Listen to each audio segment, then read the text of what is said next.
Then Edu Venter was like, no, Vinny, I'm out. Goodbye. See you later, Eddie Venter. Oh, hi. Who's this Welcome. Tybo guy? We're reading the chat because we are live here on the Unusual Suspects podcast, and we're reading all the shit talking. I love Tybo. He's the best. Oh, he watches my show all the time. What's he talking about? Yes, he called Brandon. I'd rather have Vinny on than Adam's boyfriend, Brandon Acito. That's what guys do. It's a sign of love. Guys talk shit. Oh, shit. Wait a minute. You just corrected yourself on the shit with another shit. Broke the and now we've said it 4 times. So that's how guys, there goes that monetization. Thank you very much, guys. Dad, like any of us were getting paid for being here anyway. Welcome to the program. This is the Unusual Suspects. My name's Rob Gargiulo. I'm your host for today. Vinny is not here. Joining me, our unusual cast of suspects. We have Connor, we have Humberto, we have Brandon, and we have Viva Fry. We have tons of great topics to get into for you today. We're going to be running polls in the chat, so please comment. We read the chat. We read the heat. We love the hate, so send it our way. Yeah. Today I'll be covering the recent launch of the investigative task force with Paulina Luna. Brandon's going to be talking about gold. Yeah, might be a little nerdy, but you might learn something, so deal with it.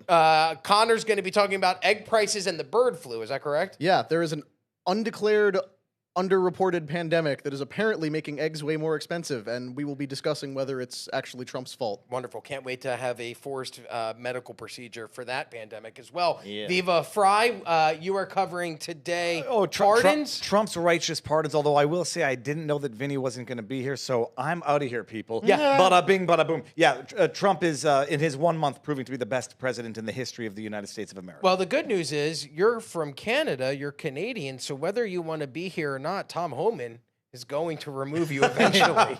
I'm legal and I'm on my. I got the papers.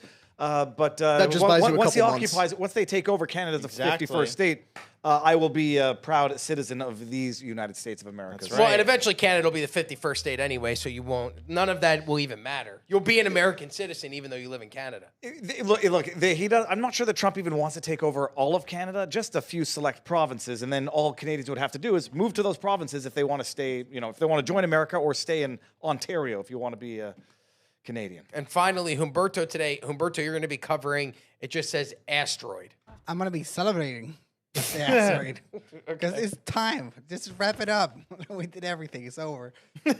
Okay, so we're all going to die, and Humberto's going to celebrate that. So let's jump right into the podcast. By the way, before we get started, I don't know if you guys can pull up this lower third, but we are at 98,200 subscribers here on the Unusual Suspects channel, and we are on the road to 100,000 subscribers. We are only 1,800, less than that, I guess, because it's got to be 98.2 something. So we're less than 1,800 subscribers away. Right there is... there's no QR code. Well, right there on the lower third, it tells you to subscribe and enable your notifications. If you have not done so already, make sure you like the channel, you like the podcast, and you subscribe to the channel. That way you can be notified for future episodes. Again, only 1,800 away, so please help us get there. Share the podcast with your friends, your loved ones. Let's get to 100,000 subscribers before the end of the week. If we finally hit that 100K, Kelly will finally stop hitting us after every episode. So help us out. That was the most evil laugh, and it came out of nowhere.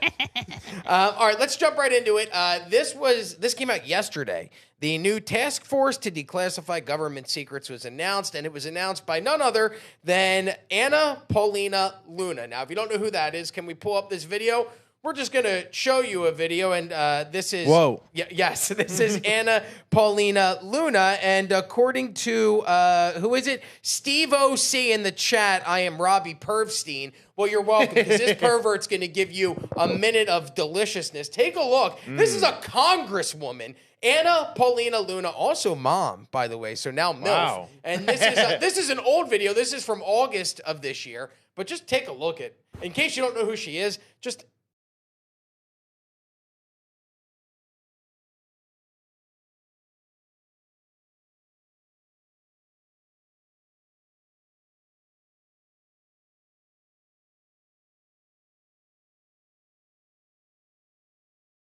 The fake. We'll go to the next photo and we'll see her with some guns too. Look, I mean, this girl, this congresswoman, that was very disrespectful of me. She's beautiful. She loves the Second Amendment. She loves the First Amendment because she's all about free speech, and I love her.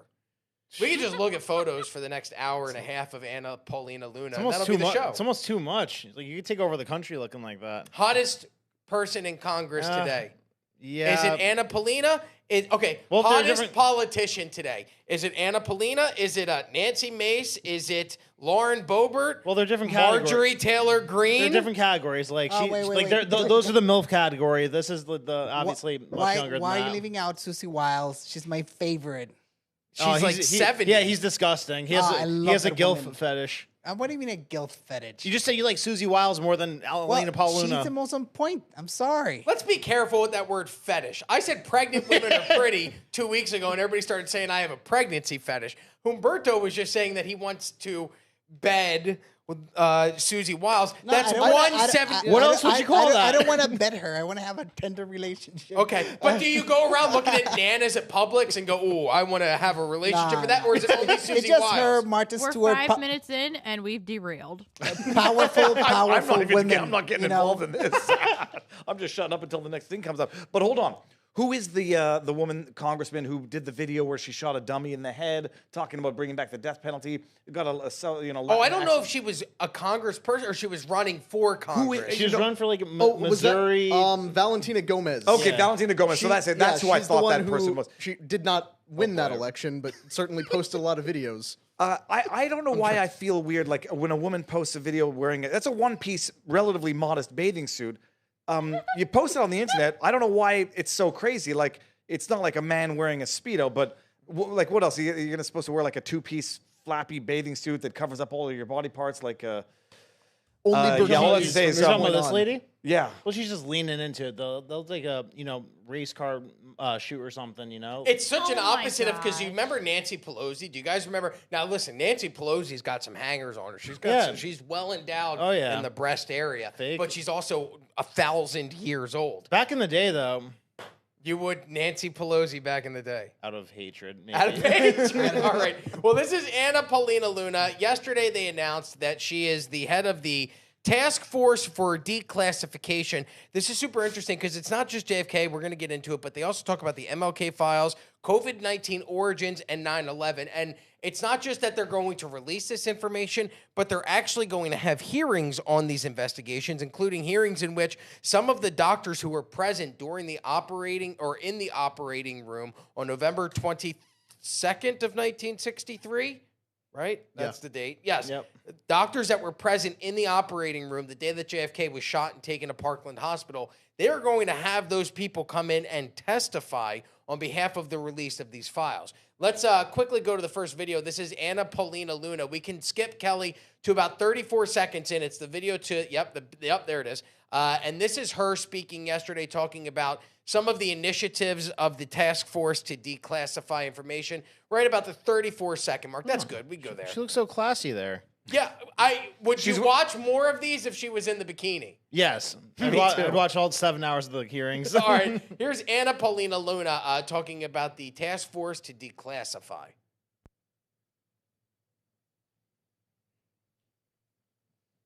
We can't hear it. Sorry, guys. I enjoy just looking at her. Yeah, you know what? Wait, Brandon, you talk. Well, but while we're doing this, she's like- is there any controversy as to whether or not there was more than one shooter? I thought that No. was basically accepted Hey. fact. It'd be more controversial if she came out and said there was one shooter. Yeah, but it's never been officially confirmed as far as By I've the seen. government. No government source, which is why it's so Yeah, significant. I mean, if you believe the Warren Commission said that Oswald did it by himself, and that has Yeah, been no, in but the I don't narrative. think anybody on Earth believes that. No, course who- not. it was- I believe there's people that believe that Oswald did it. You But guys think that there's nobody? I think people are crazy if they think that. And the Warren Commission is run by the head of the CIA, who JFK fired before the whole thing happened. Alan Dulles. Yeah. Who they then after named an airport after him in Yeah, in but now that's going to be Washington, renamed to DC. Trump Airport. You hear that? No. and yes. I got it back.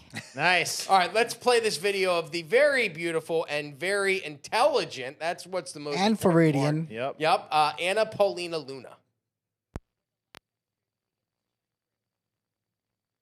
She So- just And loves I'm it. telling She's- you that there she- was more than one shooter. Yeah, She and likes he to- took two shots from two we still separate can't guns. hear it on And our I don't know what my voice. Sorry, I was She just loves shocked. to tease. I'm not hearing it, but I don't know what we can do about that. Look at that Vixen go.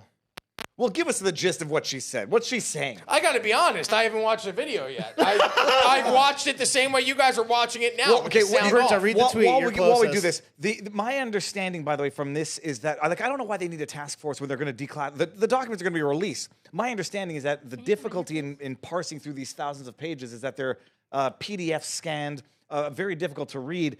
And there's a guy in our locals community, a guy named Encryptus, who's designing an AI software to read through this and to make sense of it in a way that's going to be readable, scannable, and searchable. Through the giant document? Through all of it. So Oh, he's that's developing great. a specific AI program, software, whatever the hell thing that he's doing. His name is Encryptus in locals. And he's going to have a solution to this problem, which is going to be a practical one. Because the issue is I don't think it's going to be redacted, but it's going to be unreadable, unsearchable. And then we're going to need the internet to like search through it with human eyes. But if we can get AI eyes. Well, and that's the problem is that they keep finding documents. It was just announced this week that the FBI uncovered 2,400 new documents related to the JFK assassination. How are you finding documents now 62 years later? We opened up this textbook and there was a pile of 2,400 documents that we just discovered. Honestly, you know how? So Elon tweeted this tweet yesterday that showed the way that they classify like retirement records in the government. They have this like inside this cave, they have these like giant stacks of like paper files that a team of 700 people have to go through 10,000 a month. And there's like this little steam engine train that brings it up and down a mountain. That's how we. Are you for real? I swear to God. He called you saw that? Yeah, he called it a limestone mine, I think, or a limestone. I think he said a limestone mine. But I mean, I thought those tubes where you like suck things in. They For go the to bank? Yeah, like I thought that was antiquated technology. What he's describing apparently is real. This is how antiquated government systems are. That it takes time to process retirees from the system, adding extra waste to the Now, system. Rob, to show you that's how crazy this is, you said it's what, 2,400 documents? 2,400 new That's documents. 2,400 documents. Not even pages. It's 14,000 pages. I just did a report on this yesterday. Axios, I think, is the first one who broke the story. 14,000 individual pages of Kennedy documents. We found them. We didn't know where they've been the last 62 years, but there they are. It actually doesn't make sense, but it's when you talk about government waste and like things get so big, they've lost stuff in museums. You lose documents. There's boxes sitting who knows where, and nobody goes through them. They didn't get classified, and people don't know it. But the bottom line. We all know what happened. LBJ was responsible for it. He used the CIA to carry it out, to cover it up. They used their ties with the mob world to execute this. They then had a doctor go in and, jack up Ruby with, not Ruby, who was the one that was in jail? And he came out saying, Rubenstein? Jack Ruby. Ruby. It was Ruby who was in jail. Jack The Ruby. psychiatrist goes and like jacks him up with whatever. Vinny talks about this guy all the time. Jolly West. I think Oh, was the his name. Jolly mind West. doctor. the MK Ultra guy. Yeah, MK very Ultra, clearly- Chaos, Somerville, Yeah, LSD. made Ruby mess go up his nuts. brain. Now, my question is like for people like me, I think I'm alone here. I don't give a shit about this. How are they going to make the American public care? Like, I don't know enough about this. When you say everyone knows, like, I have no clue. I don't even know the normal, government approved theory. Like, I don't know. Most people were born after this. I don't know. I think. It's literally, if the CIA did it, it's the biggest scandal in American history. Yeah. If our government killed our that's why people should care. If anybody should give a shit, it should be the American citizens that they killed a sitting U.S. president. Talk about the subversion of democracy. This makes the 2020 stolen election nothing compared to the actual that's assassination perfect. of an elected official. That's what I was perfect. That's the perfect. branding is Yeah. it was the last true election in American history because after they killed the last populist president, they then orchestrated, fortified all of their elections through whatever means they had, which is why the failed Trump assassination in July of 2024 echoes a lot of the JFK presidency, where you had a populist president and what I firmly believe to have been a set of systems put in place to have him killed. But for the grace of God, he would have been the way of JFK And right now, and we'd be Humberto, analyzing yeah. it instead of. Humberto, let me kind of lay out to you that this is something I think we all have discussed before. The series of events that played out after Kennedy was shot, that was the first domino that led us in, basically shaped everything that has happened in the intervening 60 years. You have Kennedy, who wants to de-escalate Vietnam, who wants to put sanctions on a bunch of different groups, including AIPAC and other organizations like that, and he gets shot. If George H.W. Bush, who was on his way to the top of the CIA at that time. And Rob, you've talked about this before, made that weird, mysterious call in Dallas. It was like, pick up phone. I'm George H.W. Bush. I'm in Dallas. Yeah. So you get LBJ, who becomes president. He escalates Vietnam. His wife sits on the board of a defense contractor that makes a ton of money off of that. Then the next person in line is H.W. Bush, who ends up, after his success at the CIA, becoming vice president. He, along the way, based on the Bush family's oil interests in Texas, has made a bunch of connections with the Saudis, makes a bunch of promises to them after he becomes president, can't deliver on them because he's only a one-term president, but he says, don't worry about it, I'll get one of my sons to come in and help clean up the mess. Then, what state was it that flipped the election in Bush's favor in 2000? Florida. It was Florida. Florida. Who was governor of Florida at Jeb. that point? Jeb Bush. So his one idiot son who's on his way to the White House needs the other idiot son who's running the state of Florida to be the deciding factor in that election.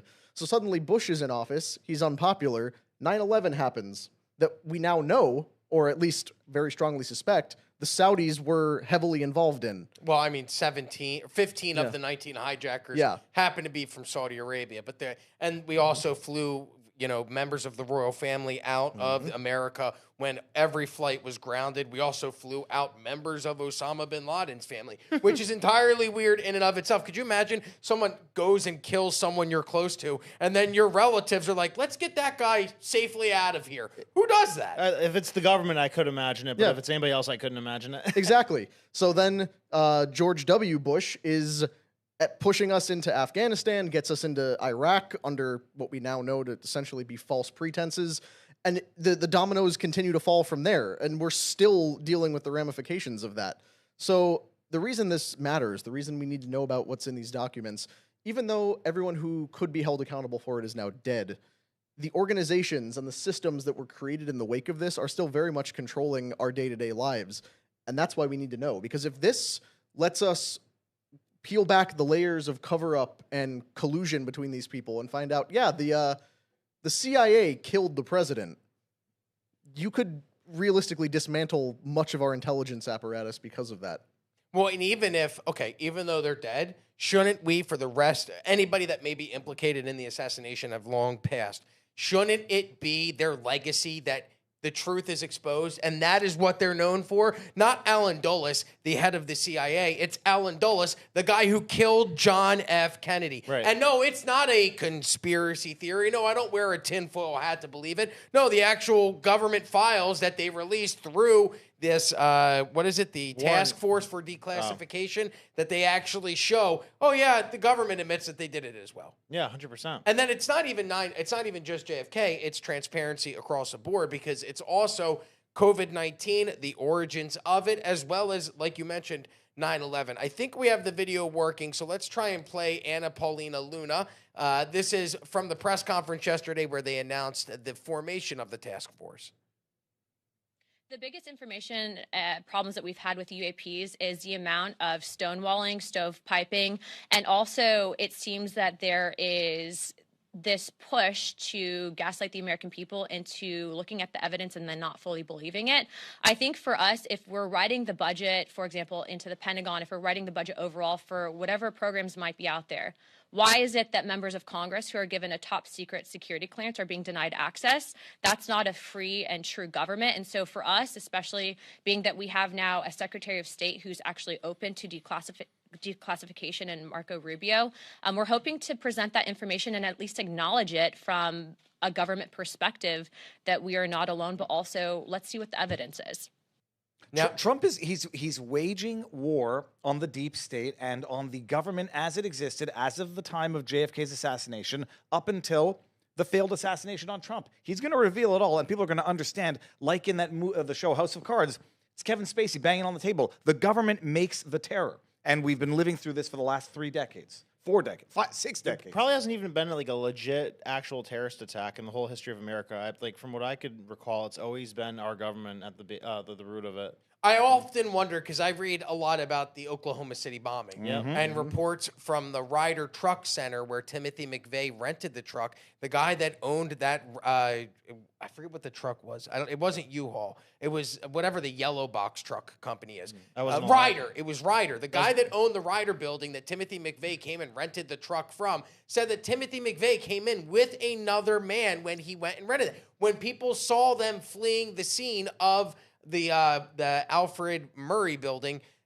they saw more than one person fleeing the scene. People at Oklahoma City were saying there are more than one bomb inside of the building. They were talking about other bombs going off, that they found undetonated bombs within that building. So every single one of these mass, look at the Las Boston. Vegas shooting. Yeah, Vegas. Have we ever, like Stephen Paddock ends up carrying up all of that stuff. The guy, there's no reason, there's no motive besides he had an anger towards the casino. He didn't shoot the people in the casino. They said he was upset about his gambling finances. Did the guy go in and shoot the dealer? No, he allegedly shot out a window and then shot unsuspecting concert goers at the Route 98 Music Festival. Then you start to hear reports that there were helicopters on top of the MGM Grand and that it was an arms deal gone wrong. So are we the crazy ones for looking at all of these different odd circumstances and pointing them out? Or are there more than one perpetrator involved in all of these attacks, and they're blamed on a lone gunman, a lone crazed shooter, a lone, terrorist? Or look back to JFK. Look at what was proposed under him during the Cuban Missile Crisis. Operation Northwoods. That thing where they were planning on taking military aircraft, disguising them as civilian aircraft with fake passenger manifests, flying them into Cuban airspace, waiting for someone to shoot it down to justify a land invasion of Cuba. Where have we seen that? Where suspicious things happen with a plane that suddenly crashes into an area and now we can justify an invasion. Funny how that works. Actually would have been great. Yeah, they ditched that and then applied it to the Twin Well, Towers. I guess. just so people understand, Operation Northwoods, it got signed off on by the two highest levels of the Department of Defense, and JFK said no to it. But they were going to fly planes into civilian buildings, set up mass shootings, blame it on a foreign country to foment public sentiment against that country, which sounds a lot like 9/11. Before we move on, because we do have to move on to Brandon and gold skyrocketing, if you did not see the PBD podcast yesterday, on the home team, we had Glenn Beck on. And it was really weird that he dropped it at the time that he dropped it. We were talking about the Super Bowl. My God. And in the middle of the Super Bowl talk, at the end of the show, Glenn Beck's like, yeah, Epstein files coming out in 10 days. And then we were like, wait, what? How do you know that? Why do you think that? My question to you guys before we move on, final question, and just a yes or no answer. This was yesterday, Tuesday, that Glenn Beck said this. He said 10 days. So do you guys believe in the next 9 days the Epstein files will be released and we will finally know the truth about who went to Epstein's island, Brandon? Yes, if Cash Patel gets released or gets passed, then yes. Viva? Yes. Humberto? Nah, No, you don't think. not at all. Connor? I also don't agree. Okay, real quick, in under 30 seconds, both of you, why? Humberto first. 6 years, different directors, a lot of file manipulation. I don't think they're going to be able to put like a. So they'll credible- release the records that they have, but Yeah, it's not going to but- be records that have anything of substance. Yeah. And I agree with the exact same logic. I think they've had enough time to shuffle whatever documents they need. Don't get me wrong. I think we will get a list. I don't think it's the list. Well, but that you're answering a different question now, and I'll just to okay, motivate yeah, mine. fair enough. I'm going to say yes because Trump is waging a war on this administrative state, and if there were anything damning about Trump in that list, it would have already been leaked. And so he knows what he's going to do. He's going to release some of it, maybe not all of it, and we're going to get more information about the actual pervs that went to the actual Epstein Island on the Lolita. I just started a poll in the chat. Will the Epstein files be released in the next 9 days? So if you're watching, please cast your vote, and we'll come back to it in just a few minutes. But now we're going to jump over to Brandon and why gold is skyrocketing. I can't afford silver, let alone gold. Brandon, why don't you tell us about the problems of the rich? Yes, so guys, gold is a really weird thing, really sensitive topic to the government. The government hates gold, very sensitive to the price of gold. Like there's a long recorded history of like them slamming down the price of it, making sure they short it whenever it starts going up too much. Like, we got off the gold standard in 71, right? Everybody knows that. Yes. I don't know You why told we me. did. because we were anchored to the amount of gold in the system, so we couldn't spend more money than that. But like once you get off that, then you're not really attached to anything. So that's when we started deficit spending. That's fine. You know, you look at a chart of our deficit spending, it starts going crazy when we get off the gold standard. Is that what that is right there? No, Or that's the price of gold. price Okay. of gold. So it's been ripping higher over the last few months, and there's a flurry of articles right now saying like Trump tariffs have the market scared. People are flooding to gold out of panic of Trump tariffs causing inflation, which is ridiculous because, you know, I made the mistake of you know, I had an extra 10 grand during COVID, and I'm like, gold or crypto, and I did 9,000 in gold and 1,000 in crypto, and if I did the other way around, that would have been $1 million. So that's How did you come across an extra $10,000? well, because I was during like, I was COVID? working a ton and lived at home at the time. Oh, so you just stocked it away and then Yeah. okay. And so you bought how much in gold? $9,000? Yeah. And what is that worth today? Like 18. Well, it was at 1,800 then, so yeah, it's like went up like 30%. That's still a good return. It's not Excuse me, like terrible. Not as good as 60 crypto. Yeah, no, crypto would have been like 10,000%. Okay. So yeah, not good. But anyway, the reason I bring that up is because they're trying to attribute the movement in gold to Trump's tariffs, like the threat of inflation from Trump's tariffs. But when inflation was brutal in 2022, gold didn't move at all. Like it was crypto and everything else in the world except for gold and silver moving up. So, you know, and remember after the Wall Street bets thing, they were trying to short squeeze silver. Remember there's some momentum about that online? They were trying to do that, but like there was like a ton of short selling pressure to slamming down the price of silver because it's like bad news for the banks and for the government if they let these prices of this get out of control. Because the price of gold right now, if we were still in the gold standard with the amount of money in circulation, it would be like $80,000 an ounce easy instead of $3,000 an ounce. So you know they like if they let it get out of control, you get what it's called a short squeeze, and then people start trying to buy shares, like the people who shorted it to hold the price down, they have to find those shares and buy them so that they can't they stop losing money. So it creates this like perpetual effect. But what I'm getting at here though is that they're trying to create this narrative because this thing seems to be getting out of control, and I think I know why it's happening. If you want to go to the next slide. So and this is the price to borrow gold right now, like the lending market. So that's going crazy too. To short-term lend gold. Go to the next one. And so this is central bank buying gold. So the green, that's them selling gold. That's like back to 2010. Then the gold one is when they start buying gold. So they've been buying gold like crazy, and there's a reason for this. So if you go to the next one. Again, like buying until 2024. Keep going. And then, so you see, like, this is not a normal thing. The last time they were buying it at this rate was, like, in the 70s when we got off the gold standard, so because they knew it was going to be a big deal. But very abnormal thing. Keep going.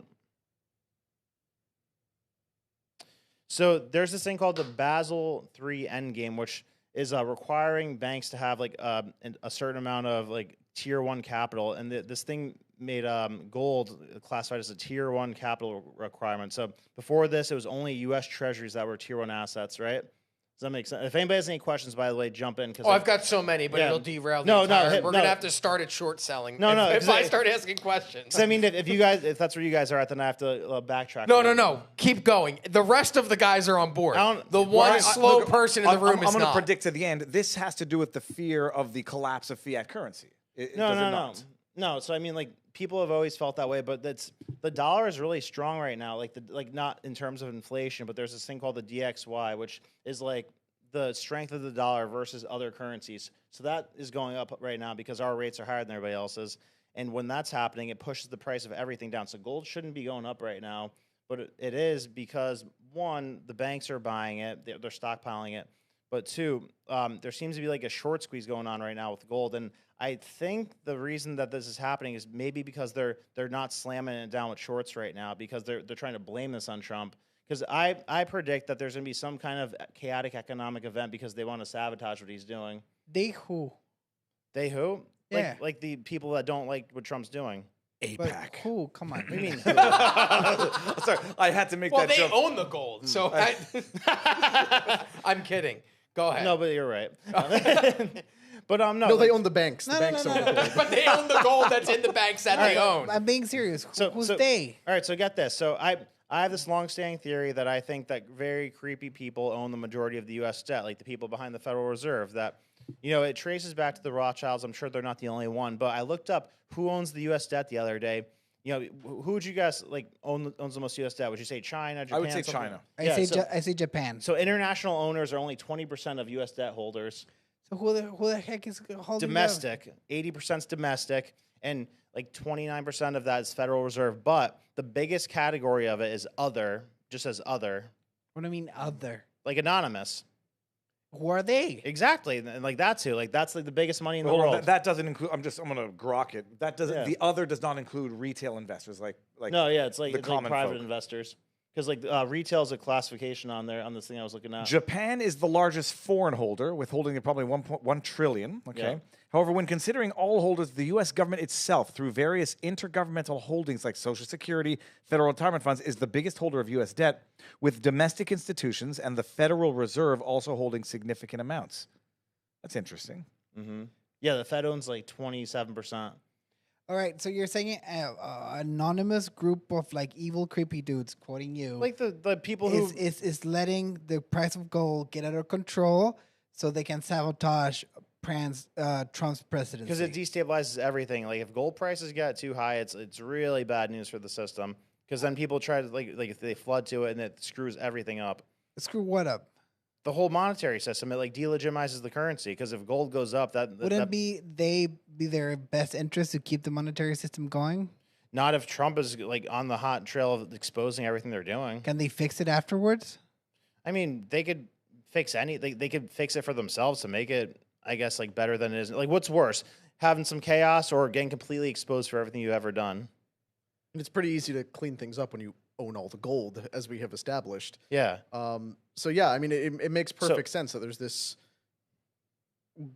organization that exists behind the scenes, whether it's a bunch of people working together No, or but it's a bunch of important to know individuals. who those people are. I know, but the fact that it's categorized as other and anonymous, it Yeah. proves the fact that they don't want you to know. Right. Because I see the research Who that is Brandon saying does the people every don't single. want you to know. Thank you. I see the level of research but that Brandon come on, does every. Brandon. Question. If he can't find it, that Question. means it's not there to be found. Do you guys think the people on the top richest people in the world's list are the actual richest people in the world? No. Okay, good. No, it's I don't know, Putin. They say that guy is worth Yeah, because hundreds of billions. right, because he just takes all the money from the country. But their GDP is only $4 trillion, though. That's like less than our federal budget. So he can't be worth more than maybe, I don't know, $500 billion. Okay. And So then no. the- I don't the believe values that get they are. The values get mixed up when you start looking at like families and groups instead of individuals, because like if you try to find out how much the Rothschilds are worth collectively, it's impossible to calculate because you don't even know where their influence is or what their revenue streams are. Well, they bought like 30% of the British debt in the 1800s. So like, what's that worth today? You know? Yeah. I don't know. So the reason I'm building up to this though is because like if you're to look at this just as like a non conspiratorial skeptical person, you would say like, oh, okay, it's because of Basel III, because Basel III is due by July of this summer, which means that the banks have to have a certain amount of gold, certain amount of treasuries, and they just allowed gold to be one of these assets that they could hold. You know, so like reserve requirements, like the fractional reserve system, you have to have like 10% of like the assets you have lent out in the bank, right? Yeah, of course, duh. I knew that forever. Well, like, common sense, like a bank, you should have a certain amount of like actual gold or cash or something there if you're going to lend money out. When you say, are you talking about like each individual Chase location or JP Morgan Chase as a banking institution? as a unit. That Yeah. sounds like a okay. reasonable explanation. It makes Right, sense to exactly. me. You're right. It sounds reasonable, It's super reasonable. But but it's not that simple. Come on, Brandon, you're killing me here. So that's the logical answer. You could say, yeah, Basel III is happening right now, but I'm not buying it. I'm not because I know these.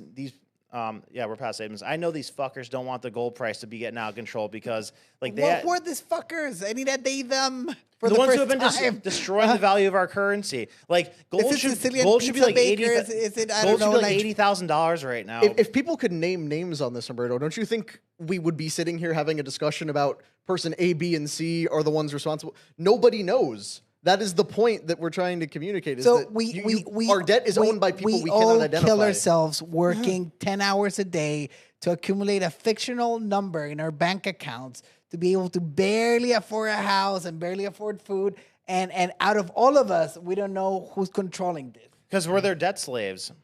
I don't know. It's too I know far it's- fetched. I don't know. What do you think, Viva? You're logical. Well, this goes past my level of understanding. I still have struggle understanding what the Federal Reserve is, which is neither federal nor a reserve, and they basically control the money, and they're basically unelected and unaccountable. Who is the guy, the Fed Reserve guy, says like if Trump tells you to leave, you're leaving? He's like Jerome nope. Powell. Yeah, no, I'm not leaving. We're in control. I appreciate that the Federal Reserve is in more control of America than the government itself, and is not accountable to or responsible to, nor is it an actual federal entity. Right. But above and beyond that, audit the feds. I know that movement's going around. The lawyer that I do our Sunday show with, Robert Barnes, representing a guy, they want to audit the feds, or at least audit the Federal Reserve. Yeah. I understand they are not good players in all of this, but I struggle to even put this into words. Well, yeah, I'm putting together an episode, like a real deep dive as part 6 of my series about the Rothchilds, men who broke America, like deeply explaining how the Federal Reserve got started. Like, it's got started by 8 people, all who were front people for the Rothschilds that worked for like their banks. And like they faked an economic crisis in 1907 so they could justify getting a Federal Reserve in 1913. But like every aspect of it was corrupt and dirty the way they did. Like they just pulled a fast one on the population and screwed everything up. Like 1870 to 1913 was like the biggest period of economic growth we've ever had, and then they screwed it all up. But on that note, You're gonna Until go next- for Oh wait, so that's it? I mean, I don't know. It seems So like we're just screwed. no. Price of gold's up. Globalists that are unnamed. I'm just trying own to it all. I'm just trying to get ahead of the narrative. They're trying to blame this on Trump because it's such an illogical argument to say that gold is going up because of tariffs. Like people are acting like tariffs are going to cause inflation, but they didn't say anything when inflation jumped up to 9% in 2022. It's at 3% right now. And they're freaking out. Went from 2.7 to 3%. They're like, "Whoa, inflation's getting out of control under Trump." But no, it went up to like 9% under Biden. Relax, guys. Now, before we move on, I just need to address you came dressed to present esoteric financial subjects today. Like you got the slacks and the fancy shoes. I'm gold I'm with gonna cross. the gold scrolled cross. crucifix. part of the like- problem. Exactly. Like, how do we know it's not Brandon who's been buying up all that debt, and that's why he's wish. dripped out today? I can tell you one thing: we're going to be going from the price of gold to liquid gold, in that eggs are getting as expensive as you gold. stole my Damn it. segue, Viva. Damn it! I'm sorry. I'm good. I don't even want to do this. Oh, come on, Rob. I guess Well, cue no, it let's up. just start. No, hold on. I want to hear what segue you would use. No, well, Brandon, that's fantastic, and thank you so much for telling us how we're fucked. All right, Connor, what is your segment on? Yeah, speaking of assets that are skyrocketing in price, now that Viva has stepped all over my intro, thank you very much. Eggs. Anyone checked it on egg prices recently? I think I just bought 18 eggs at Sprouts, and I think it costs $6, but I don't know if that's way too low given what people are saying they cost these days. That might actually be on the low end. So if Sprouts is selling 18 eggs for $6, that's not. They did, Terrible. however, have a limit of 48 Yep. eggs per person, which I took a picture of it That because is I didn't exactly believe what it. I wanted to talk about. So as we somehow end up doing on many segments on the show, let's circle back to one of America's most important institutions, Waffle House. Big fan. Last week, Waffle House announced that because of skyrocketing egg prices, there will now be a 50-cent per egg surcharge when you order egg dishes from their restaurants. We have the picture of the announcement they sent out there, as well as a picture of the sticker they've added to menus. It talks about, the continuing shortage caused by the bird flu has caused a dramatic increase in egg prices. Consumers and restaurateurs are being forced to make difficult decisions. When you consider how much of the Waffle House menu is based around eggs, you realize that how much. Can I interrupt? Who are they writing that Can I letter interrupt? to? Can I interrupt? Like talking about evil they them. Like they got bailed out in 2008. I think we should bail out Waffle House. Yeah. Why can't we put that together? Give them bailout so they can keep their menu price. I've never eaten at Waffle House. I've eaten there Really? once I'm a after, Denny's guy. Lumberjack slam all day. It's, Denny's is way better than Waffle House. You never been there? No, how could you? Because I see the garbage human beings that eat at no, Waffle House, no, and I see the high class people that dine at Denny's, and those are better people. Now, Waffle House is great because it's all the the classic diner food of a Denny's, but also with the added edge of you might get shot. Well, while that's you're eating every there. video I've ever seen on World Star Hip Hop starts with some white guy ordering eggs, and then a bunch of dudes come around, and then they start yelling, then a weave gets thrown, and then What somebody kind of yells, dudes, Rob? World Star, and then I go, why am I watching this? The first and only time I've ever eaten at a Waffle House was after a Tim Pool episode it was in West Virginia, and we went at like midnight, and With the Tim Pool crowd? yeah, and they I'm seem fairly like certain Waffle House Pavlovsky people. was there as well, and he had a bodyguard. And Wait, the guy from Rumble? Yeah, we did an episode out there together at one point back in time. It's delicious because they have it down to a science in terms of Yeah. how they make it. It's freaking delicious. Just absolutely got to go. That guy's a go eat. billionaire now, just so you know. So you went and ate a meal with a bunch of very nice people that just happen to live on a compound, correct? It's a compound. It's a very interesting dynamic. Yeah, as to okay. what So they're you go with building a there. cult to go to Waffle House, and then you have Waffle House waffles with a billionaire that owns Rumble. Well, at the time, the stock was less than what it was now. But no, Chris and I are very close. By the way, Chris got to ask the inaugural question from the new media seat at the White House earlier today. I don't know if anybody saw that. Amazing. The first time anybody gets an introduction by the White House press secretary, Chris Pavlovsky, whatever. Okay, sorry. I thought I saw a guy from Breitbart there a few weeks ago. There was a guy from Breitbart that asked a question because they introduced the new media seat, and they went to the is guy that the from case? Breitbart. Yeah, there's been a rotating Because lineup at one of point, people Alex in the new Jones media. was saying, "I've been invited. Should I go?"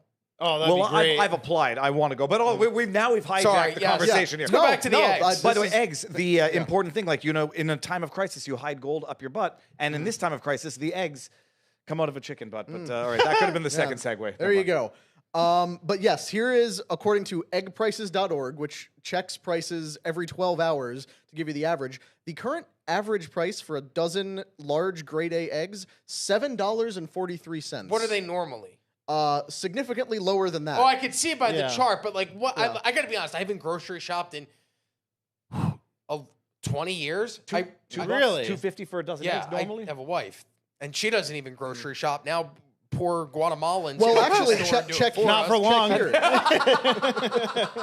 have to get back to you. So This check. is getting.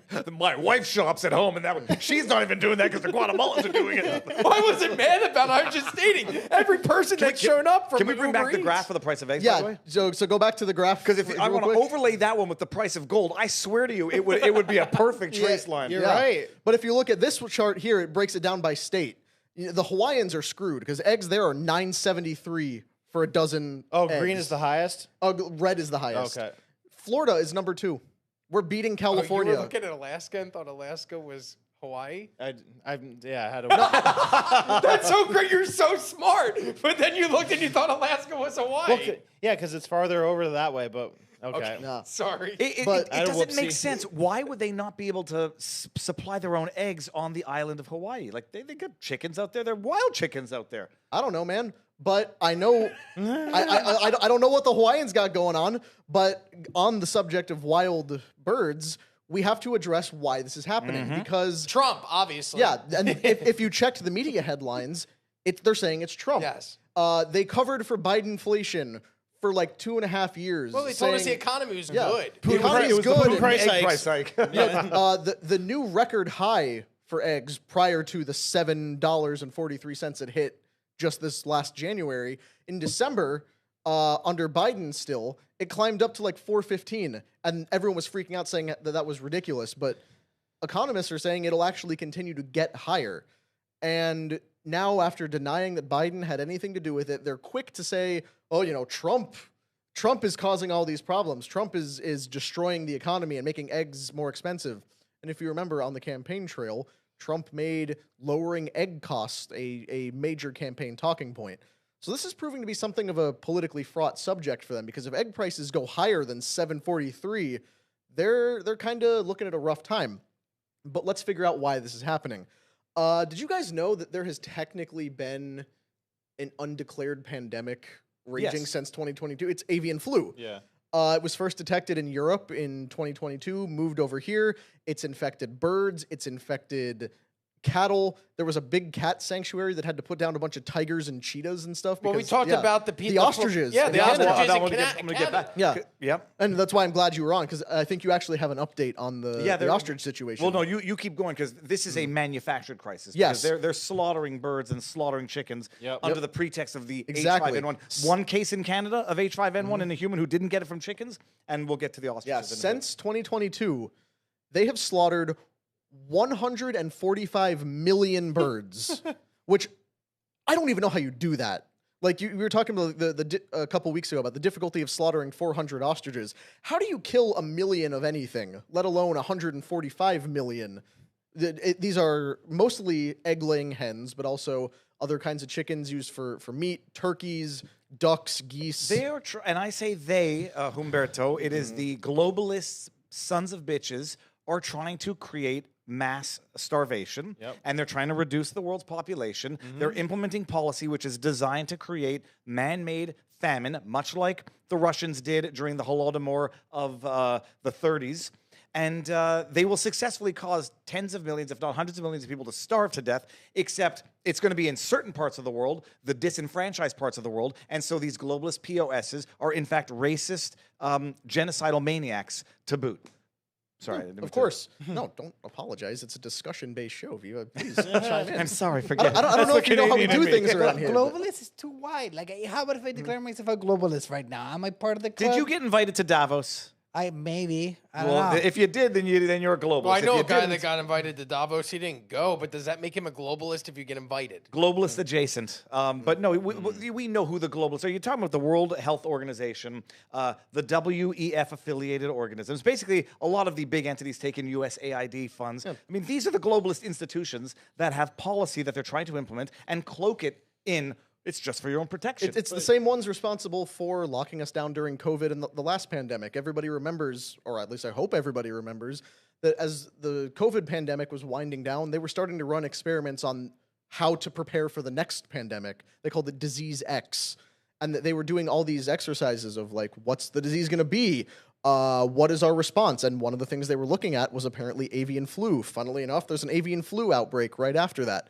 But Didn't they do the monkeypox? Yeah, too? They that were was like, joke. yeah, but that was only for the gays. Yeah, Well, that was the thing. that was We- politically incorrect. So the avian flu gets everybody. We were really worried about monkeypox that was spreading at gay bathhouse orgies, which are apparently a thing. Nobody knew about that until that happened. Oh, I brought that one. And then we were supposed to talk about, monkeypox or mpox because monkey was racist for some reason.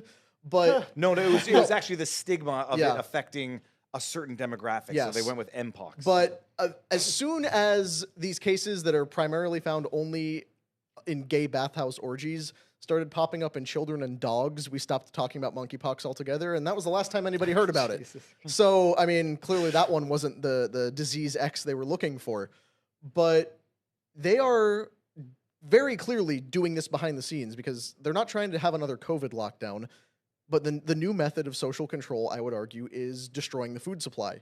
They are locking down our food rather than locking down the people. And where the hell's PETA in all of them? By the way, just play back all of the ones we had. Mpox, we had Ebola, we had Zika back in the day. That one was the one that was going to kill everybody. Tuberculosis now, and somehow that's RFK's fault, even though he's Oh no! not Yeah. And the health outbreak of tuberculosis. secretary. What is it, like a half dozen, 3 or 4 people? No, the measles outbreak in Atlanta. A few dozen people in a border state came down with diseases that have been eradicated here but run rampant in the third world. Can't imagine why. It No, must be and RFK. who are they not checking vaccination status on? Illegal aliens. But if you want to come down legally, you got to get your double jibby jab.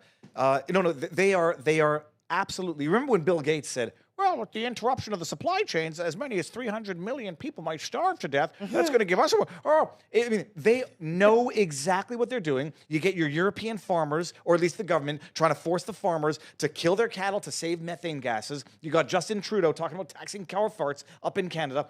It is by design to cause modern-day starvation. And when you look at what happened in Soviet Russia, you can see exactly how it happens in real time, even among, quote, civilized countries. And you look at the methods they use to determine that these things are happening. They wait till one chicken dies somewhere, use a PCR test, which is, as we all remember from COVID, Bullshit. completely It's bullshit. unreliable. Like PCR tests, you might as well just flip a coin and decide positive No. negative. The PCR test will consistently give you false positives. Flipping well, a there coin you go. will be random. Yeah. So they just completely make it up. And then, oh, well, this one dead chicken tested positive for avian flu. Go slaughter the entire population. Well, how do you know any of them have avian flu? Well, we can't test them until they're dead.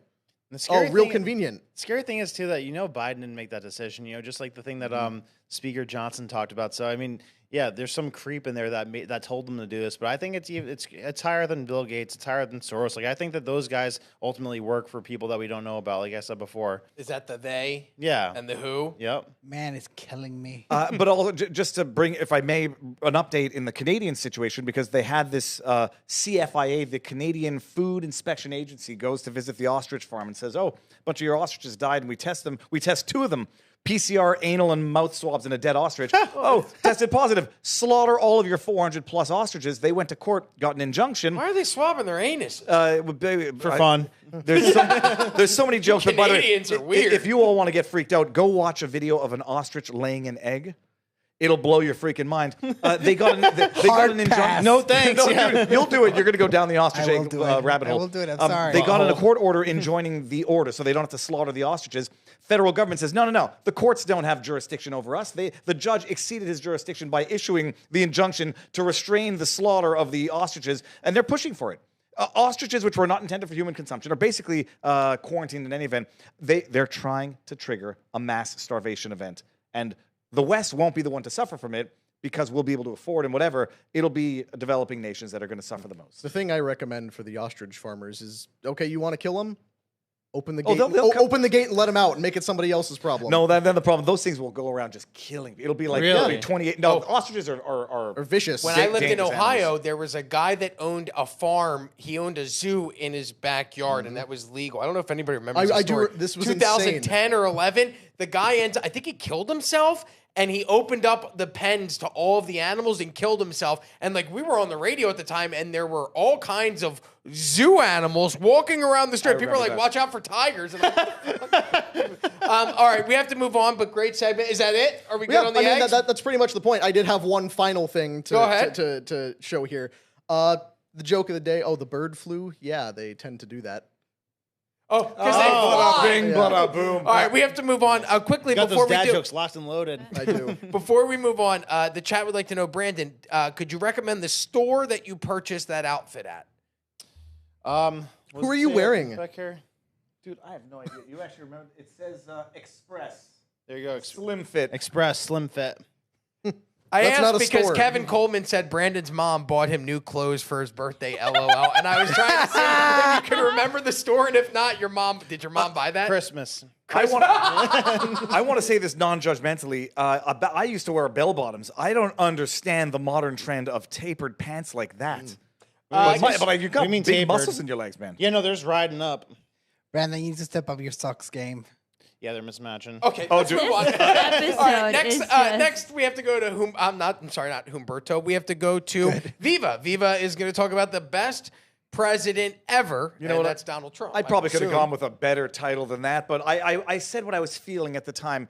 Donald Trump is proving himself to be the best president ever. I do our Sunday show, Viva Fry, with Robert Barnes, and we talk about whether the second term of Trump was going to be transitional, as in he's going to be a lame duck president, doesn't have to run for re-election, or is it going to be transformative? And we were having this discussion over the last year. Is it going to be a truly transformative presidency, or just another 4 years like we had 2016 to 2020? When that bullet... Hold on. Before we move on, Humberto is your original MAGA, right? I know there's old MAGA versus new MAGA. Humberto is original MAGA. 2016, I have videos about it.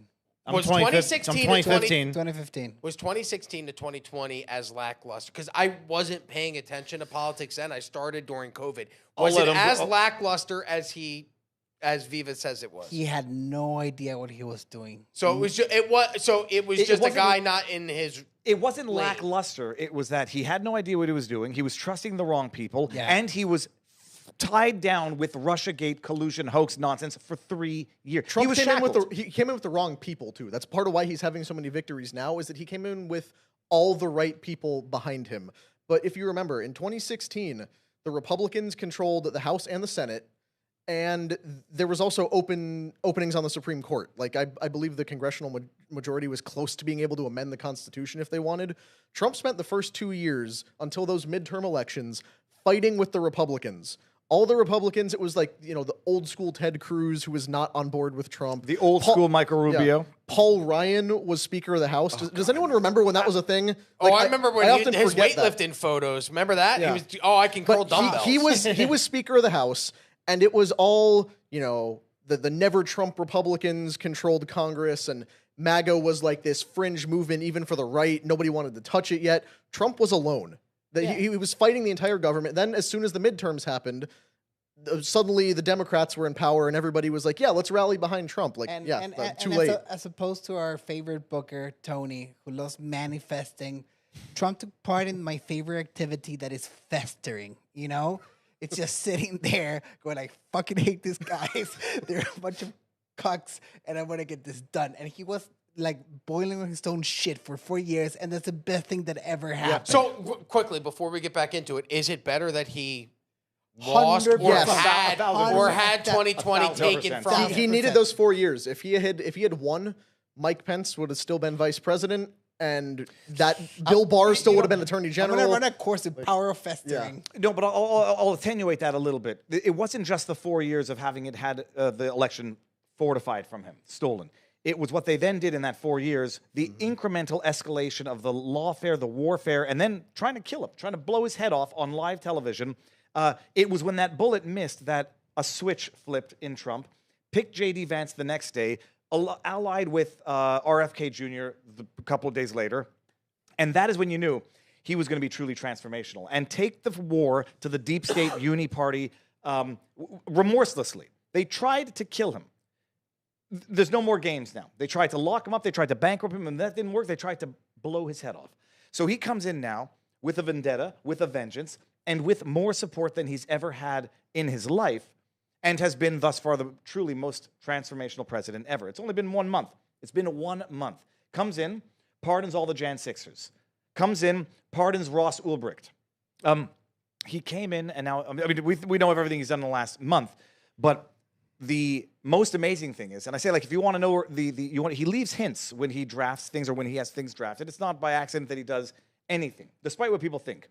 If we bring up this tweet here, the most recent, not pardon, although I'm having a discussion with Kalshi as to whether or not this qualifies as a reprieve, because, there's markets for these things. Who's he going to pardon when the first 100 days? There were, markets for Ed Snowden, who's still out there, Roger Ver, who's still out there, the Jan Sixers, and Eric Adams. So Eric Adams, you all know, mayor of New York City. Yep. Who became sort of anti-immigrant, came out and said, this is unsustainable. I don't know why he sounds like Bernie Sanders now. Comes out and says, like, this is unsustainable. We can't do this anymore. After, being a sanctuary city, yada, yada, yada. Comes out, complains about the immigration policy, indicted. And we all said, this is bullshit, politically motivated indictment. Even the indictment itself is not even a strong one, which is a testament to how clean Eric Adams must Indicted actually for be. corruption with Turkey, no less. No, of all the places. Oh, no, he took undeclared or what is it called? Contributions. He upgraded his airfare on a trip. I mean, these were nonsensical allegations. They're not like P. Diddy allegations, which are serious. Nonsensical. But do you remember when they came out? They came out. Yeah, the timing was peculiar because it was right after Eric Adams had started speaking out about New York City as a sanctuary city, and then he started fighting back with the people of New York City to stop housing the migrants, not just in luxury hotels, but at that point they were taking over like gymnasiums and putting people there. And Eric Adams came out and said, "Enough's enough," and it was within weeks after that this announcement had come down. Just like Cuomo. Cuomo started going against the system a little bit, and then they pulled out his dirty secrets. Which one?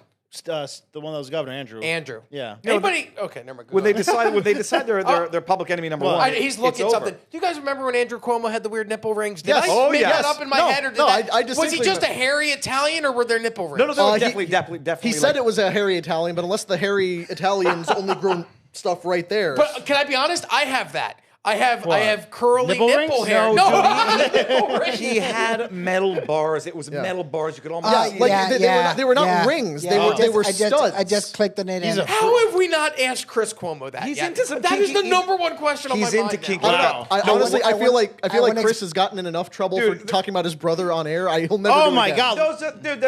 Can you show the camera? No, I'm gonna you're save them because I'm a martyr. But you guys saw it. No, what I'm looking up is I want to be able to read what is in the letter because so they pardon Ulbricht, they pardon the Jan 6ers, and these are politically unpopular pardons for the deep state apparatus.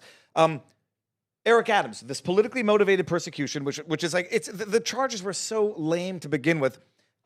He has directed his DOJ to drop the charges against Eric Adams. But it's the hints that he leaves in this where you have to say this is being drafted for a reason. The highlighted section here, if we're looking at this, says, first, the timing of the charges and more recent public actions by the former U.S. attorney responsible for initiating the case have threatened the integrity of the proceedings, including by increasing prejudicial pretrial publicity that risks impacting potential witnesses and the jury pool. It cannot be ignored that Mayor Adams criticized the administration, yada, yada, yada. The two reasons, if we can flip to the next one, the chat can read it as we're going. The two reasons Trump says he's directing the DOJ to drop these charges, because it would interfere with Eric Adams running for mayor again for the re-election. And the second reason was, oh, cripe almighty, now I forgot. The second page, bring it here. How do we do this when I go to the second one? Here. And the second one, which was highlighted in blue, it says, second, the pending prosecution has unduly restricted Mayor Adams to devote his full attention to the resources to the illegal immigration and violent crime that escalated under the prior administration.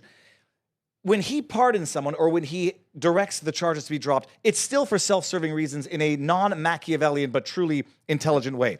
The prosecution is going to interfere with Eric Adams' ability to run for mayor again. And, oh, yeah, it's also going to impact the ability to fight the nefarious immigration policies of the prior administration. So it's a needle at Biden while he finally liberates Eric Adams from the grasps of this. But do you remember when the stuff against Eric Adams started? I just looked it up. We did a report on it. November 10th, 2023. The FBI stopped him on the street, took him into a van, took iPads from his staff members, took his phone, and just disappeared for a few hours, and then gave them back and just said thanks and never addressed it again. Oh my God. God. Like, we knew the game was up then, and I'm reluctant to, like... How is that legal? To support... It's not. They cannot comment on the legality of their investigations. I'm reluctant to support Eric Adams as, one of the good Democrats, because that's not really a thing. No, he's a Democrat through and through. He just had a logical stance against immigration because it's not a partisan issue when your city's being invaded. Well, no, first of all, he was. I agree with you, and it's going to be a perfect segue into the next video clip. But no, the bottom line, he's part of the problem. Period. Sanctuary city. We don't discriminate. Nobody's illegal. Shipping them off to Canada, by the way. You know that Eric Adams was buying them bus tickets and saying, go cross the border up in Canada. And then when it gets too bad where they have to cut services to citizens, to New York citizens, then he's like, oh yeah, now it's gotten too bad, speaks out about it, gets gets stung by the scorpion that is the Democrat Party. And then he has to ally himself with the right now, but only to espouse basic logical policy. What was the next thing that I wanted to show there? I think it was a video, if I'm not mistaken. Let me see here. I believe it is a video. It was, but there's two videos. Oh, skip Blagojevich. Let's go to the next one for now. He is politically homeless, and he's got nothing left to do but lean into it because, unfortunately or fortunately, the right is welcoming. But you might be welcoming of people who are not to be trusted. I'm not sure about Eric Adams. He's done stupid things, bad policy. He's not beyond redemption, and I got to say, if all they got on him was that, he's a pretty clean dude. But play this, and you'll see what it means now to be politically homeless and who is welcoming for the politically homeless. And can we expect a MAGA version of Mayor Adams now that it's President Trump's DOJ who seems to have given him a second lease on politics? Well, the worst part for Mayor Eric Adams right now is that he has nowhere to go. He's politically homeless. He's already been kicked aside by the progressive left. So the only thing he can do is become more America first, participate with Tom Homan a little bit more, help rid the city of the hundreds of thousands of illegal immigrants that have come in, which is only going to upset the progressive left even more. But I think many people around the city, many normies who don't follow politics the same way we do, see what's happening. And I think that tacting a little bit more to the middle would actually do Eric Adams great favors moving into the election. We could stop here. Well, that was the end of it. And so it's an interesting thing what Trump is doing right now. Using the dropping of the charges to score political points and needle the failings of the previous administration. Whether or not you think he's going to be fully changed, he's going to get now Eric Adams on his side, by necessity or by will. And so, it's not buying politicians, but it is brokering political support of the epicenter, the jewel of America, New York City. Blagojevich. You guys know who Rod Blagojevich is. Oh, he's been on the podcast multiple times. I need to get an interview with him. I love the guy. Pardoned Blagojevich yesterday, or the day before yesterday. And some people think, like, okay, well, he already commuted his sentence. Why would he pardon Blagojevich? It's unclear whether or not Blagojevich wants to run for office or wants to get involved in politics, but that might be where being pardoned is a necessity as opposed to just having your sentence commuted. So play the Blagojevich clip, but this is how you politic. This is how you actually get allies in deep blue states. Blagojevich was Illinois? Yes, Illinois. Illinois. And so you get political allies while scoring political points and actually furthering your policy of a presidency. He has been benevolent. He's been a hero. He just saved Mark Fogel. And he is not Machiavellian. It's just damn good politics from what I think is going to go down as the best presidency, the most transformational presidency in the history of America. But that's what MAGA 2.0 has kind of become. Like they talked about the What about politically George homeless. Washington? I was going to say, like, at what point does he What become about better than what- Washington? Because that's the only question I think now is whether or not he's better than Did you Washington. hear what he said? We Yeah, talked he's about better his than podcast. Lincoln and Washington combined. He said that if George Washington and Lincoln ran together on a ticket, they wouldn't have been able to beat Donald Trump. I love him. That's why he says stuff. I saw him sign the transgender bill with the kids. Yeah. Right, where it was like protecting women's sports. And my favorite part is he starts signing, and mid-signature, he stops and goes, oh, I think this is going to be a good one. And then he finishes his signature, and then he holds it up, and he goes, guys, I think this is a 10. And he was so excited at his signature. I was like, that's actually endearing. Like, I used to look at that and be like, look at this dumbass. And now I'm like, oh, I love that. That is so sweet for him to be with all those. And then he turns around and hands the pens out to the girls that he signed them with. That's awesome. And you know what? He Contrast didn't. that with Biden sniffing the Yeah, I girl's was going to ears. say, unlike Biden, he didn't sniff a single one of them. And Brandon, I was playing dumb through your segment, and you know what I know the you answer. were. No, you know the answer to your question. What? You know what will take him higher than Washington? Oh, I know what you're saying. No, but say it. Oh, no. What?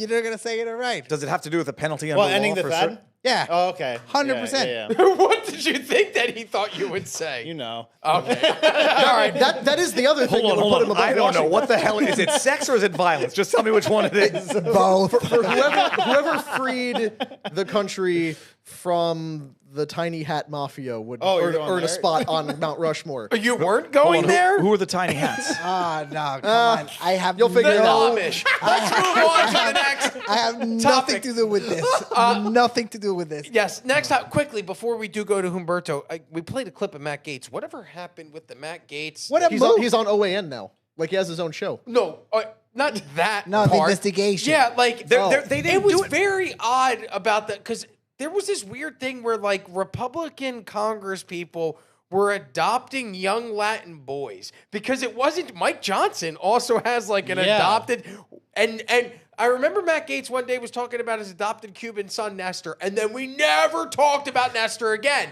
And then all of a sudden, Nestor came around when they were like, oh, he's paying girls for sex through his Cuban stepson's PayPal account or whatever. So did we just move on from that? Was Matt Gaetz actually involved in activities with underage girls? Was that to be determined? Did they close the case? Whatever happened with Might have that? been framed. They did not pursue charges. The most nefarious way to interpret it is that he might have actually unwittingly engaged in an activity with someone who was under 18, but only because she had a bona fide state ID that she was said using. she was 18. That was provided to her by someone who was trying to frame Matt Gaetz His and friend. others. Did that His friend, sound right? His friend. like So- something that was going on in an island in the middle of the Caribbean with a guy that ended up doing wealth No, because management for Leon Black and got $158 million for Well, it? there I think they knew, or they were sold as being overaged, but nobody ever did any due diligence. Where he got the services of this person was off a website where they provided state IDs that were legit. So it wasn't What like do you mean the website where he got this person? So it was an escort. there was a service. I'm pretty sure it was an online service where people were providing services. I don't want to misstate any of this. No, that's okay. I'm asking because I'm inquisitive. I just remember we talked about it for a while, and then it just completely No, well, went away. because the issue is he denies having ever had relations with anyone underage. The true conspiracy might be that he might not have known because this woman was using a website where she had to provide actual government ID, and it was phony ID provided by another guy. I forgot his name His now. friend who was like the state. It was a tax real guy. ID. It was a real ID, so it's not like Yeah. it's not like a minor. This was identity theft from the individual, and then the question is whether or not it was specifically set up for this type of frame-up job later on, which it worked. They got him. It's Pam Bondi who's AG now. And according to Candace Owens, she said that like the FBI or somebody called his dad and tried to get money. Oh from yeah, him. extort money for. I did a deep dive with this on my channel with Mel, who's the Village Crazy Lady on Twitter. All the receipts, like it was a dirty, dirty setup job against Matt Gaetz. Bottom line, he's a guy engaging with stuff with girls. Now, whether or not he knew they were underage, if it was the result of an actual fraudulent, legit state ID, there's a bigger frame job going on there. Okay. Yeah. And quickly, why would they try and frame Matt Gaetz? What do they win out of? They were trying to extort money from his father for the And they didn't purposes want of him to allegedly be trying to bring AG. back someone from Iran who was already dead. There's a whole big plot. But at the bottom line, money and political favor. Yeah, once he dropped out, he became irrelevant, and now he's an OEGN. OAN. But what's cool is Pam Bondi has been speaking about the Epstein files for years. Yeah. So that now we have an attorney general that wants to go in, and we have a secretary of state who wants to declassify, like Paulina Luna said with Marco Rubio. And then we have Pam Bondi, who has been wanting and called for the opening of the investigation of Jeffrey Epstein for years. So look, that's why I keep going back to 66% of the chat thought that we would get the Epstein files in the next 9 days. I can't wait. I'm hoping we do. All right, but before the Epstein files get released, it probably never will happen. An asteroid's going to hit the Earth in 2032, so we'll just die not knowing who was on Epstein's island. Humberto, could you tell us Happy Doomsday? Yeah. That's the nicest. Happy Doomsday. Like I already picked my candidate for the next election. It's gonna be the asteroid. So I'm rooting for it. Wait, isn't that the same year Brandon wants to run for president? It was 2036, but of course this shit's happening Yeah, now. he won't make it. It's good. It's fine. So I don't know if you guys have been paying attention to this, and I can't believe we haven't covered it yet. Like happy news like this. So this is a CBS News article, and the asteroid odds of hitting the Earth go up as Webb telescope is tasked with studying potential city killer. I love that city killer. Great name. Just the city, not the Earth. Yeah, what kind of asteroid's big enough to destroy hey, a city but not substantially more? Let me cook. I'm gonna get into it. Like we're gonna see the size because I was very hopeful about this. All right, size matters. Size matters, Yeah. and velocity of entry matters, and atmosphere matters, and penetration. composition of the Position, asteroid, girth, they're on and- top. Yes. and composition of the asteroid matters. So I recruited a good friend of mine to give you a breakdown. He's also Canadian. This guy is Frankie McDonald's, and he's reporting from All right. Sydney, Nova Scotia, about what's going on right now. Kelly, could you roll the tape? This is Frankie McDonald, my own TV station live in Sydney, Nova Scotia. The asteroid 2024 YR force headed towards the Earth on December 22nd, 2032. It's going to bypass the Earth altogether. That's going to trigger a lot of earthquakes. Even the asteroid bypasses the Earth. It's going to cause a lot of earthquakes, and the asteroid is going to hit towards the Earth. It's going to bypass the Earth on December 22nd, 2032. It's a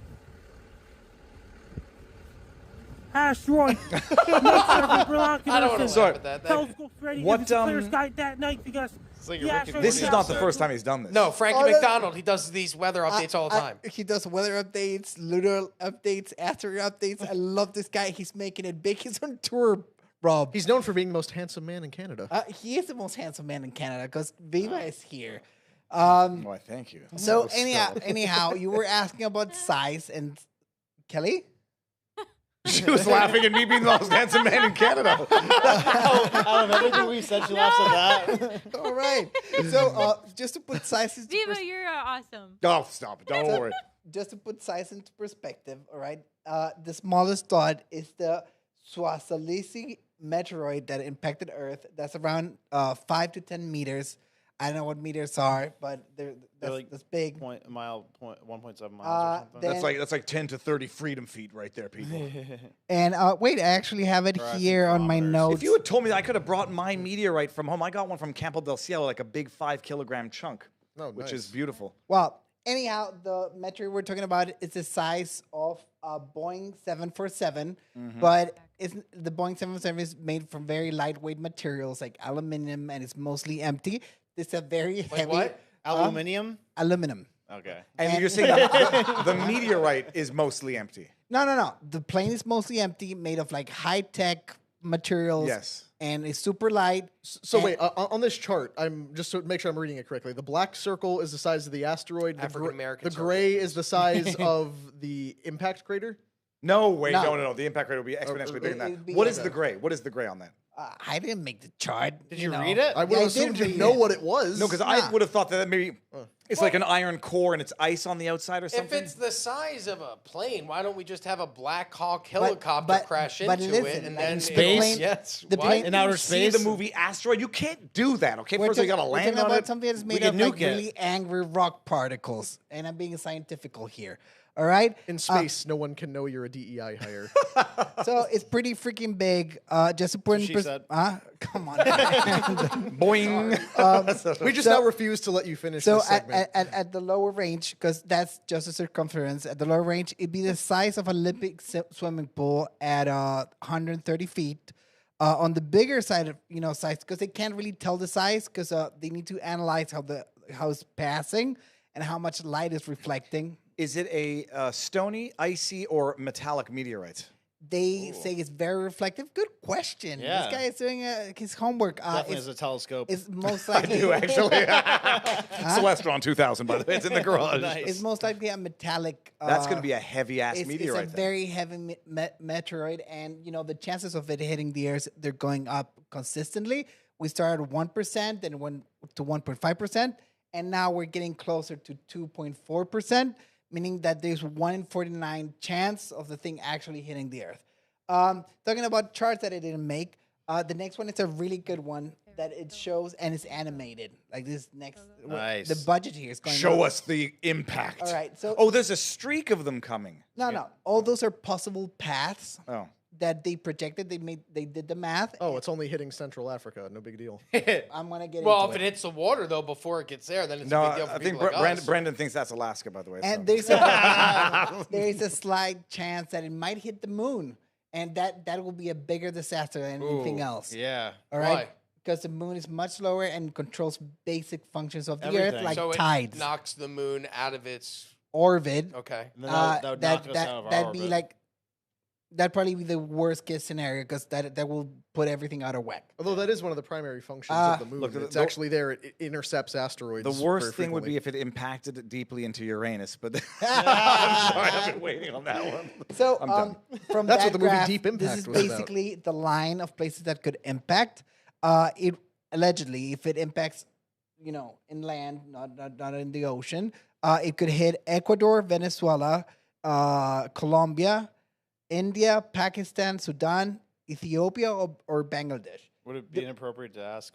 Never What? mind. No, come on. No, ask me. I'm- now. We I ask can't you a do lot that. of questions. I ask you a lot of questions. Okay. Come on. Which one would be the best case scenario? India. Wow. Didn't even hesitate. I did not support Wow, that. guys. Now, the worst case scenario, and this is serious, would be hitting the city of Bogota, Colombia, because it's the most densely populated city that is in Hot the girls. ring, and beautiful women there. Yeah. Why do I feel like these Brandon. scientists? Oh my gosh. No, but they've never even seen the episode of The Simpsons when Homer says, "Oh, what's going to burn up in the atmosphere and what's going to land is going to be no bigger than the size of a chihuahua's head." That's what's going to happen. That's why we have an atmosphere. Oh, no, this is to put in perspective the last, because, like everything was happy until now, but even if it hits Earth and it's a city killer, this is the size of the meteor that did impact during the last extinction, and it's called, oh my God, I forgot the name. Well, but that's the one that yeeted all the dinosaurs, and it was about the size of New York. Oh, wow. And Don't we live in like a firmament, and the Earth is flat, and there is no space? And So where would dinosaurs these might- come from? Dinosaurs might not have even existed. Just kidding. No, I mean there's a reason to believe that half of what we know about dinosaurs is completely Well, fraudulent. just the other, What? like a few years ago, they were like, dinosaurs actually had feathers. And I'm like, Yeah. that was never in I mean, have Jurassic you Park. seen How about what- this one? How about this one? So at the museums, like only 1% of the dinosaur skeleton is from actual bone. The rest of it's just plastic. Have you seen what they've done to the Spinosaurus in the last 2 years? I know, it's a shame. It used to be like a giant. They're like now it's just in the water and it was on 4 legs. It looks all dumb So now. getting back on track, we're not gonna have a dinosaur level extinction. It probably won't even mess with the climate. All right.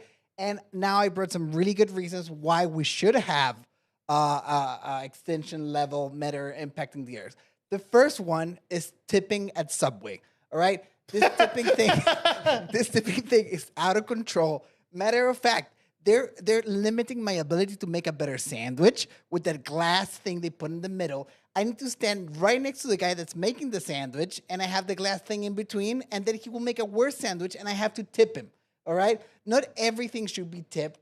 Pay them a livable wage, but it's absolutely out of control. I totally agree. Huh? They have that tip option at the end on the ATM. It's thing. ridiculous. I hit I'm no tip with a standing smile on right my next to face. him the whole time and see how he shorts me on the meat. The $5 foot long is now $15. Jared's been in prison. Plus- Subway is not what it used to be. Plus tip, second reason, voice notes. All right?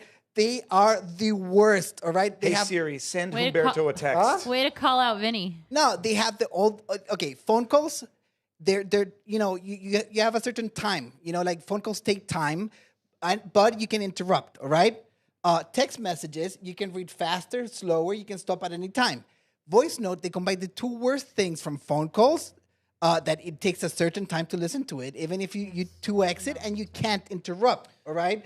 So they're just terrible all around, and it's a very good reason for a huge asteroid to Yeah, hit. so We stop already- sending them, Kelly. Literally a 45-second one yesterday. So this timing is perfect. Anything- we already had any- voice notes. anything- It was called letting it go to voicemail. No, but what I love is also everyone turns into like a philosopher when they're leaving a voicemail. It's like, and so I'm thinking, you need to really do that. And Hey, but they're giving us the It's receipts just for the terrible, Joseph Baldoni, all right? Blake Lively thing. So The third reason is Lex Friedman.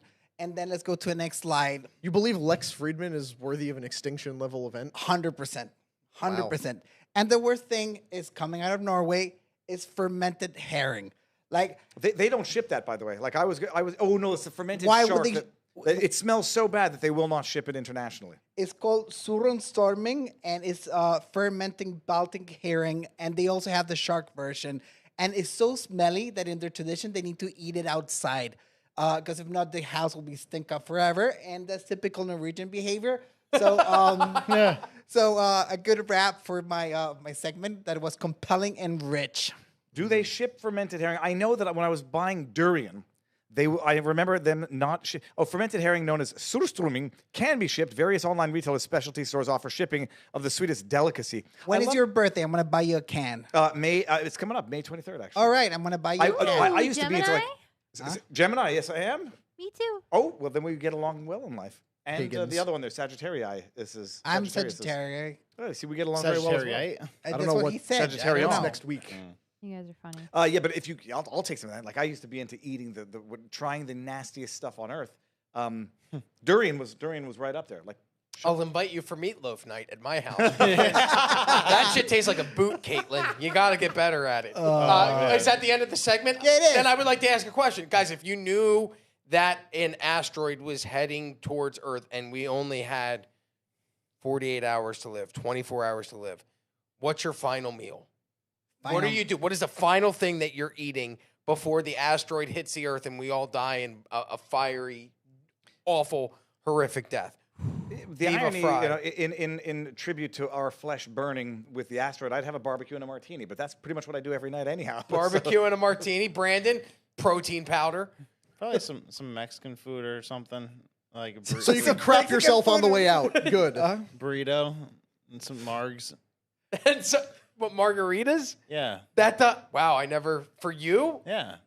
You're going with meatloaf, Oh, I think, right? Oh, God, no. I'm actually Waffle Brandon, House. I'm gonna Twist. spread some truth. Brandon loves the least manly drinks because can you say gay Well, I don't anymore? drink a lot. No, he Can doesn't we drink a say lot. yes? We can say gay again. Oh my Trump's God. president. Margaritas, pina coladas. You will see Brendan. Oh, I saw him have an espresso martini. Yes. And I was like, Yes. that doesn't make sense. Did you accidentally grab the No, wrong no. He drink? probably will drink once every 2 weeks, but he will Less pick. than that. He will pick the worst drinks. And what would I do? I'd be too busy Vikinging it up.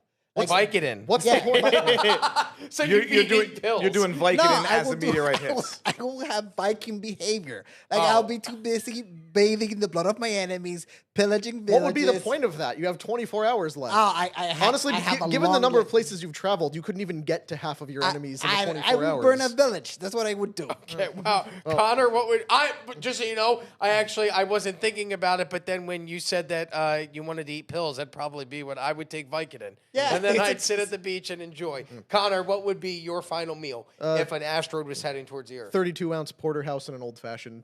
Oh, wow. Watch the world end peacefully on a balcony somewhere. All right, well, that's it for what a depressing note to leave off on.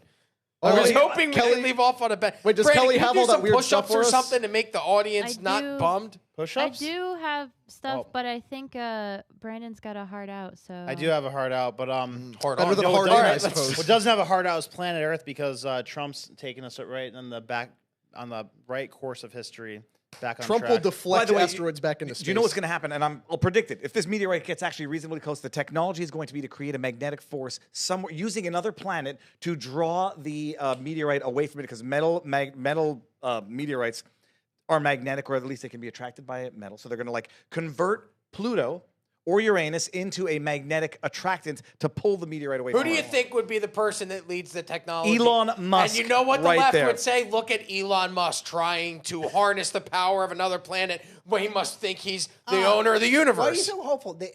Billionaires and them that you guys talk about, they're gonna get spaceships and get the fuck out and leave us here. That's what's But gonna think happen. of that, like, okay, not Elon Musk, Zuckerberg building a bunker. What good is it living when anyone who sees you's going to want to kill you and eat your food, and you're living alone? Like living in space, watching the Earth burn is not an existence. I mean, you'd almost rather be dead at that point. You just want it to happen. Well, let's just get sadder and sadder. All right, we're going to end the was the episode because optimism. Brandon, what do you have? Do you have an I have to go see episode? Pat. Oh, okay. All right, Brandon's got to go. Viva, where can people find you? Viva Fry everywhere, and I'll be driving the 1775 Coffee Cybertruck for a few more days now. I'm going to do a little live stream while I charge it up at a Tesla superstation. Can we go for a spin after this? I'll take you let's 0 to flip 60 it. in Yeah. 4 How seconds. cool would that be? 1776 Coffee gives it to Viva, and then we send them a photo of it flipped over and go, oh, whoops, sorry. All right, Viva on all social Everywhere, media. Rumble and Twitter. Brandon, your show live Brandon, every see you- night. Yes, live every night, 8 o'clock. See you guys there. Connor, where can they find you? You can find me on Twitter, link in the description. You can also go read my stuff over at vt.com, and you can find me at your mother's house periodically. My mother's, or are you talking to the audience? Straight at you, You Rob. can find me on every description of the content we put out and hit me on Minect. I got the least Minect. Just hit me up and I'll treat you well and make you be a winner in the content game. To Julia. I don't know why. To Kelly, I was thinking Julius, but what I meant to say was Malik. So to Kelly. Oh my God. What? That didn't make it better. Well, Oh, they all look alike, Rob. Wow. Oh my oh, God. wow, that's so fucked up. No, I was thinking about Julius right now. He has very nice dreadlocks. That's all. To Malik, to Julius, who does help this show happen, to Kelly, to Jake, and to everybody, as well as the panelists today. Thank you for watching. Happy Thank you to birthday, the Kelly. 1,200 at home watching, and we'll see you again Friday at 4 p.m. right here on the Usual Suspects channel. Make sure to like and subscribe. 100,000 subscribers. We're coming. Bye. Oh, yeah.